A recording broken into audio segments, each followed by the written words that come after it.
Democrats will keep their majority control of the Senate in a stunning turn of events.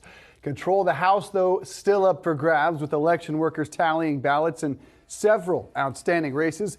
Yahoo Finance's Rick Newman joins us now. Rick, so I had some expectations of cannabis legalization and perhaps some actual movement on crypto. Either going to happen?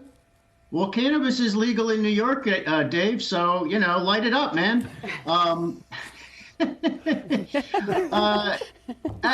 Safe banking is all I meant, Rick. Safe banking, not, but proceed, sir.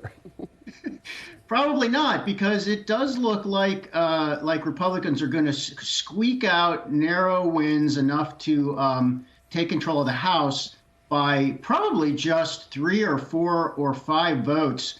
And they don't.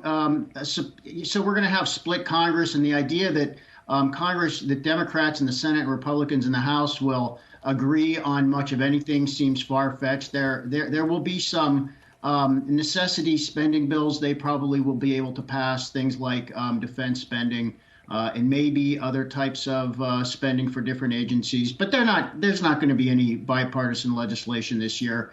It's going to be really interesting in the House because if Kevin McCarthy becomes the Speaker, as seems likely, he is no Nancy Pelosi. And the reason that matters is Nancy Pelosi, Newt Gingrich, who's a Republican, said she may have been the most effective House Speaker ever. And what that means is when she had only a 4-vote margin, she was able to get every Democrat to vote for all the legislation that mattered to Democrats. And that may not at all be the case with McCarthy. We're going to see major divisions on display within the Republican Party for the next 2 years. So this is going to be entertaining. I'm not sure there's going to be a lot of action to be reporting on, but it's probably going to be fun to watch. So then between McCarthy and a narrowly split Congress, then, is there anything that you think both sides can agree on? Will any of the rest of his initiatives end up going through? No, absolutely not. That is going to be the main job of Republicans. And there's nothing that is on the Republican agenda either that, especially with Democrats controlling the House, there's not going to be any Republican legislation passed. And even if there were any Republican legislation, Biden probably would veto it. So I think what we're going to see, what Republicans are really going to do with their advantage in the House, their majority in the House, is they're going to hold a lot of hearings that are meant to embarrass Democrats and try to give Republicans an advantage going into the 2024 presidential race. Now, one thing that's a really important priority for Republicans is extending the Trump tax cuts that they passed into law in 2017. The business provisions of those tax cuts are permanent, but the provisions that relate to individuals are almost all temporary, and they expire at the end of 2025. So that might seem like it's a long way off, but Republicans want to make that a main point of their campaigns in 2024. And to do that, they're going to be setting the stage for that in 2023, probably in the House, trying to pass legislation that would extend those tax cuts, which will not get enacted into law, but it will give them a platform to say, this is what we stand for. And Rick, I guess from the last week, the results that we have gotten, yes, the GOP likely to take the House, but they didn't take the Senate. We certainly did not see that red wave materialize like we initially thought we would have a couple of months ago. When we talk about some of the biggest lessons that the GOP has learned over the last 6 or 7 days, what would you say that is?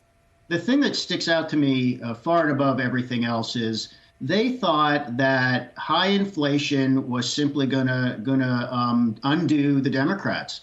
And I thought it was going to undo the Democrats as well. I thought that alone, and when you look at all different sorts of consumer polls, how bummed out people are about their finances. People think we're in a recession, even though we're not in a recession. Food inflation is at the level of 12 and 13%. We're down from $5 gas, but it's still close to $4. I thought all these things were absolutely going to doom the Democrats, and so did Republicans. And that did not happen. I'm still surprised by that. So obviously part of it were that these other issues turned out to be very important to voters, abortion in particular, and concerns about election integrity. But Republicans do not have an economic message other than Biden, inflation, bad.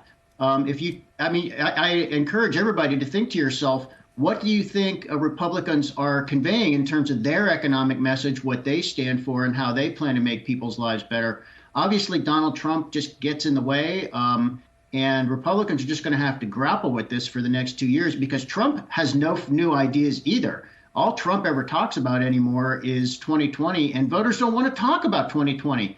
And they're even going to want to talk about 2020 less in 2024. So Republicans need to come up with some proactive and reassuring positions and messaging on the economy, because just to say the Democrats suck, obviously it isn't good enough.